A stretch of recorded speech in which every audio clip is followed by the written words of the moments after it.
Alright everyone, and welcome to git411.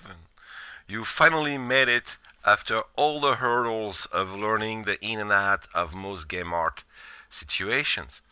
Now you're gonna deal with a character that you built in the previous class on Grown Up, that you've unwrapped and textured at will.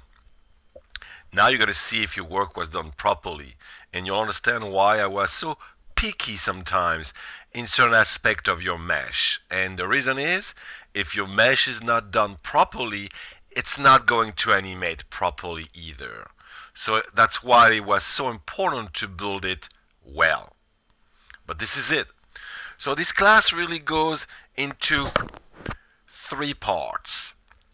And I'm going to make one of the parts actually fairly easy, as Maya has introduced new tools since 2 or 3 versions that I've tested over the past couple years now, 2 years I think, that I think very strong and can replace the old setup we have. But I'm going to leave the old setup also, because the top animators, that's what they use. People that works in Hollywood or in the top games are not going to use the default auto IK system, bone, that puppeteering system that Maya has created lately. But for us, it is a good way to do it. It works very well, and you will see both sides like that. So basically you are going to start. Let me turn on the edit mode so we can see all the classes. Everything is ready as usual. In the first week, you are going to simply, create a skeleton. You are going to put bones into your skeleton. Watch the video right here to introduce, and all the videos right here.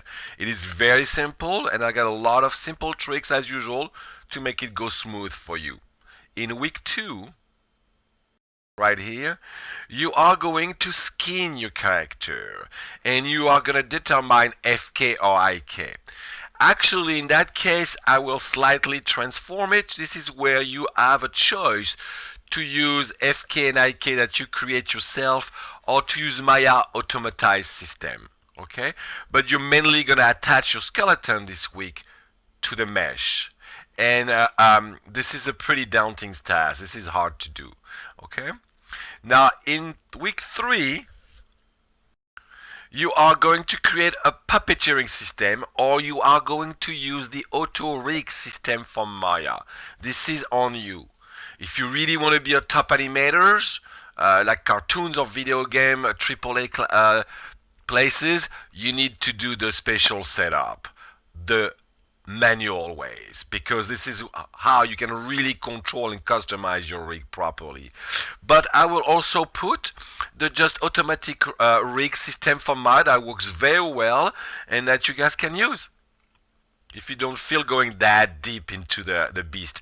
No points will be taking off depending on the rigs you do. It'll be both the same way for grading. In week 4, this is where you start. All right, for full animations. Okay, you've rigged it, you've attached it, okay, and now you skinned it, and now you are going to animate it. Okay, so you're going to learn how to make keys in Maya, and you're going to animate a standard idle and an extended idle. All right, and learn again the 12 principles of animation, and I've put back the ball bouncing exercise so you can familiarize yourself again and review about animation. Everything is right here. Okay, and in week 5 right there, you are going to do other motion. The most important one, you are going to do your actual walk cycle. This is very, very, very important, as it lets you really do the bread and butters of video game and cartoons. Now, and that was week 5. In week 6, you are doing the run cycle right there, and let's not forget that the run cycle is not a fast walk cycle unless you're doing a minions, and still it's not the same. Okay, and in week 7 you are going to do 2 of your own motions. So by the end you will have idle, extended idle, walk cycle, run cycle, and 2 of your motions. So 7 motions for your character. Everything needs to blend one with each other's. So, okay? Good luck everyone and have fun.